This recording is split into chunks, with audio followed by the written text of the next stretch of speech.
li ñu dajale fii tey lu am solo li ñu dajale fii tey lu Sénégalais yëpp war a xam la li ñu dajale fii tey buñ ci àdduwul ci gaaw jàpp nañ ni lii taal lay jóge loolu lu mu mooy Macky Sall ci mbébétam bi mu ne te ëmpul benn Sénégalais ni faw rekk mu am ñetteelu mandat te loolu pour mu am ko il faut mu fexe ba xoj Sénégalais yi ba kenn dootul ñeme ne d'accorduma rawatina nag naan maa ngi génn di ko manifester ci cadre boobu yéen ñëpp gis ngeen ni li mu njëkk a def mooy fexe ba doole laatal boppam ci wàllu police ak gendarmerie gannaaw bu mu ne dina recruter 6000 personnes 3000 di police 3000 di gendarmerie ña fa nekkoon it te di ay kilifa te mu lott ci def loo leen lu ñu bëggut a def da leen fa jëlee andi ñeneen ñoo xam ne yaakaar na ni lu mu leen sant ñu def ko loolu muy le volet répressif ci wàllu police ak gendarmerie waaye loolu doyu ko mu ne kon il faut mu am lu ñuy wax un arsenal juridique mooy ci wàllu yoon il faut ma tëgg ay loi yoo xam ne dina nekk lu ñuy teg ci kaw Sénégalais yi ba ku yëngatu rek ma am fu ma ko jaaree mën koo tëj loolu nag da koo dugal ci cadre lu ñuy wax lutte contre le terrorisme gis nga caay-caay bi nekk ci ñii la ñuy def defuñu ko wala waxuñoo ak Sénégalais yi waaye xam nañ ni li ñuy wooyee communauté internationale baat bi ñu gën a ragal tey mooy sonné terrorisme régime dictateur yi nekk àdduna bi yépp fi ñuy jaarale li ñuy def pour noot seen askan ci jamono ji mooy ku yëngatu ne ànduma ak yow nga ne terroriste la ku yëngatu ne opposant la nga ne terroriste la ku jóg ne société civile la nga ne terroriste la ku jóg ne mouvement citoyen la nga ne terroriste la moo tax depuis mois de mars ba léegi depuis février ba léegi seen coow yépp ci terrorisme lañ ko yóbbu damay wax Sénégal nag ñun duñu nangu ñeenti nit dong ndax seen système bi yaatu na sàmbamboo yi ci nekk bëri na waaye ñeent ñoo ci gën a fës ñoo xam ne ñoo jàpp ni ñoom mën nañoo def lu leen neex ci réew mi muy Macky Sall ci boppam Antoine Diome son ministre de l'Intérieur Malick Sall son ministre de la Justice ak ki nga xam ne mooy son procureur de la République ñeenti nit ñoo bëgg a taal Sénégal donc bi ñu defee loolu dañoo dem yóbbu Assemblée nationale benn projet de loi ñaari projet de loi ndax benn bi day modifier le code pénal ci boppam ñaareel bi day modifier le code de procédure pénale code pénal moom mooy teg daan yi code de procédure pénale mooy wax procureur ak juge ba ci police ak gendarmerie naka la ñuy doxalee mbir mi ba mu mun a yegg fu mu yegg ñu dem yóbbu benn loi waaye ci loi boobu dañ fa dugal titre 2 tuddee ko de la piraterie maritime des actes de terrorisme et des actes assimilés ci chapitre 1er bi ñu jagleel ko li ñuy wax les actes de terrorisme ma njëkk a wax ni lu ñu ne terrorisme la rek première conséquence bi mooy ak fu mu mën a amee Sénégal procureur moo compétent c'est-à-dire suñu nee manifestation terrorisme la bu nit manifester Touba wala mu manifester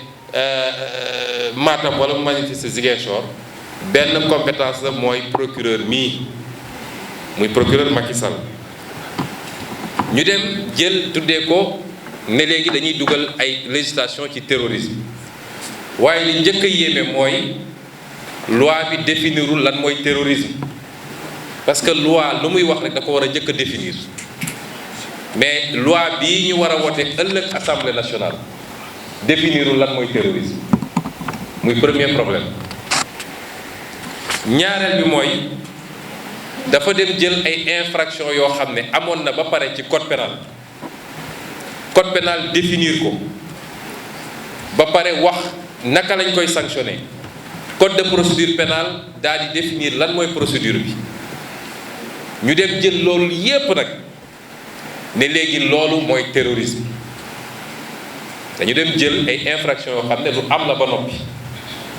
te amul benn ci infraction yoo xam ne di nga dem tey ci àdduna ci réew mu civilisé ñu ne lii terrorisme la amut guléet ci Sénégal mu dem jël yooya ne lii mooy terrorisme léegi ma limal leen ci yenn nee na la ñuy tuddee les attentats et complots visés par les articles 72 et 84 du code pénal loolu mooy lépp li nga xam ne dafa remettre en cause l'intégrité territoriale wala attentat complot et autres infractions contre l'autorité de l'État loolu code pénal bii ñu yor nii daf ko définiroon ba pare sanctionné ko ne ku ñu jàpp ci loolu peine li ñu lay daan mooy dina nekk ci diggante 10 ans fukki at ak 20 ans ñaar fukki at ñoom ñu ne léegi loolu terrorisme la première conséquence bi rek il faut ñu téye ko mooy li ñu qualifié yépp ne li terrorisme la dañu ne loolu condamnation à perpétuité la perpétuité mooy sa giirum dund kon soo jëlee loo xam ne amoon na déjà ci suñu loi bi qualifié ko ba pare ne lii ku ko def ba ñu am firnde ne yaa ko def dinañ la daan te diggante fukk ak ñaar fukki at la nga ñëw ne léegi loolu terrorisme la mooy tey buñ ci jàppee Cheikh Bamba dañ koy tëj ci giirub dundam ñu ne ñaareel bi mooy les crimes commis par participation à un mouvement insurrectionnel visé par les articles 85 et 87 insurrection mooy ku woote fippu loolu it loi bi définiroon ko te tënk ko ci peine yoo xam ne mënul dépasser 20 ans ñetteel bi mooy les violences ou voies de fait commises contre les personnes et les destructions commises lors des rassemblements lu am solo la lépp loo xam ne rassemblement la sëñ bi léegi dafa ne bu ñu autorisé woon mais même bu ñu autorisé bu amee tuuti débordement ñu ne toj nañ ci ay oto wala lakk nañ ci ay pneu nee nañu loolu terrorisme la te loolu c'est passible de peine loi bi fi mu toll nii mi ngi ne woon 1 à 5 ans ñoom nee nañu léegi non seulement loolu terrorisme la waaye kuñ ci jàpp dañ lay tëj sa giirub dund rassemblement c'est-à-dire rassemblement bi ñu doon def démb dugg na ci lii nga xam ne ñoom seen bopp ñooy dem infiltrer rassemblement bu amati bu ñu paree seeni sàmmam booy sànni ay xeer ñu ne yéen ñi ko organiser yéenay responsable bi terrorisme la dañ leen di tëj seen giirub dund ñu teg ci enlèvement séquestration et cetera nga xam ne loi bi dafa ne woon 10 à 20 ans léegi terrorisme la destruction dégradation et dommages visés aux articles 46 et 49 léegi terrorisme la dégradation des biens appartenant à l'État ou intéressant la chose publique prévue par l'article 225 mooy tey léeg-léeg nga gis nit ñi xaw a mer ñu ne taal nañu benn bus ñun duñ ci encourager kenn ndax suñu alal la waruñu koo taal te loi bi daanoon na la ba pare ku def loolu ne ku ko def suñ la jàppee dañ la tëj lu de mat 2 à 5 ans état bi Macky Sall nee na léegi loolu terrorisme la kuñ ci jàpp dañ la tëj sa giirub dund ñu ne association de malfaiteurs ak vagabondage ak mendicité article 238 à 240 nee nañu loolu léegi terrorisme la ñu dellu siwaat ñu ne les menaces prévues aux articles 290 et suivants mooy menacer nit terrorisme la léegi loi bi dafa noonu 2 à 5 ans maintenant à perpétuité la ñu ne blessure et coup volontaire ñaar ñu xeex dóorante am blessure coup volontaire et cetera léegi terrorisme la ci Sénégal mu ne les vols et extorsions prévues par les articles 364 à 372 c'est sàcc soustraction frauduleuse du bien d'autrui léegi sàcc au Sénégal terrorisme la le Sénégal de Macky Sall. Alors les infractions liées aux technologies de l'information mooy ñi ñuy wax mafia kàcc-kàcc Macky Sall nee na léegi comme ci jàpp ku nekk ci Facebook bi def ay post yu ko neexul bu ko neexee mu ne terrorisme la ñu jàpp la dañ daa war a tëj sa giirub dund. gudd na trop mais dama koy tënk foofu parce que dama ciy sànni tuuti sama naataango yi ku nekk am lu mu ci sànni lii mbokk Sénégal lu garaaw a garaaw la amul ci benn dëkk ci àdduna amul fenn dëkk bu ñu jàpp ni dëkk bu normal la bu ñu jël lii ne lii terrorisme la ba ñu mun a doon benn fourtu bu Macky Sall di jaar pour tëj nit ñi mais li gën a garaaw mooy ba ñu tënkee loolu ba pare dañu ne léegi procureur jox nañ ko ay pouvoir yoo xam ne pouvoir de confiscation ba ci ak pouvoir de contrainte par corps mooy suñu nee lii jiiñ nañ ko sëñ Cheikh procureur am na sañ-sañ ne ab lu mu am ci alal yépp dañ koy nangu xam nga loolu mooy méthode yi am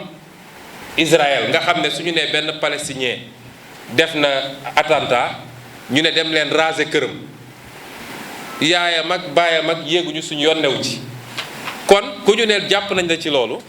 nee nañu mën nañu confier li mu moom yépp ci alal seetuñu doom seetuñu jabar seetuñu waa soxor gi lan moo ko waral ñu ne ba tey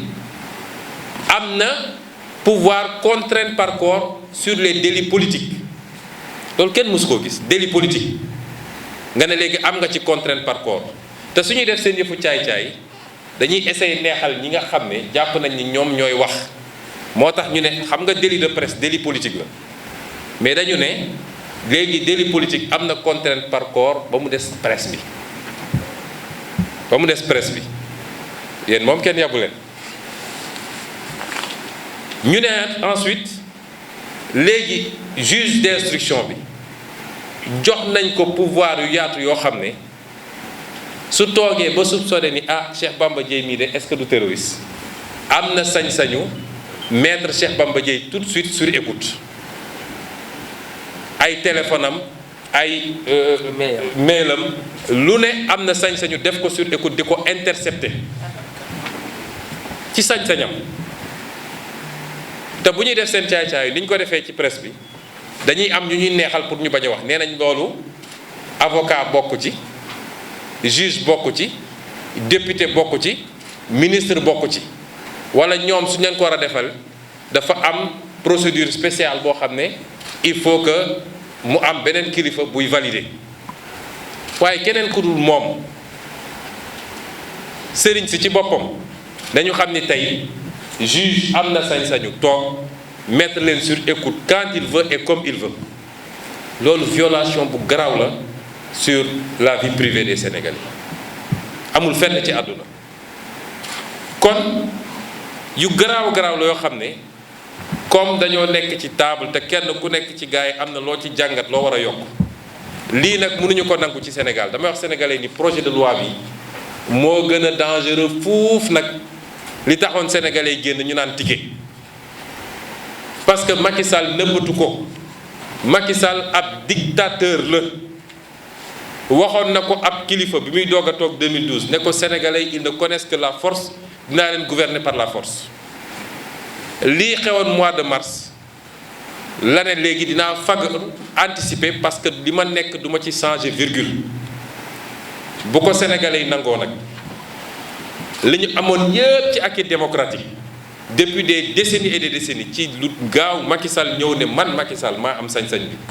ànd ak samay nit dinaa effacer loolu yépp tey bu boobaa dinañu xam ni dina fi duma nit bëccëg mbir kam kenn doo am foo ko jooyee kon lii c'est particulièrement grave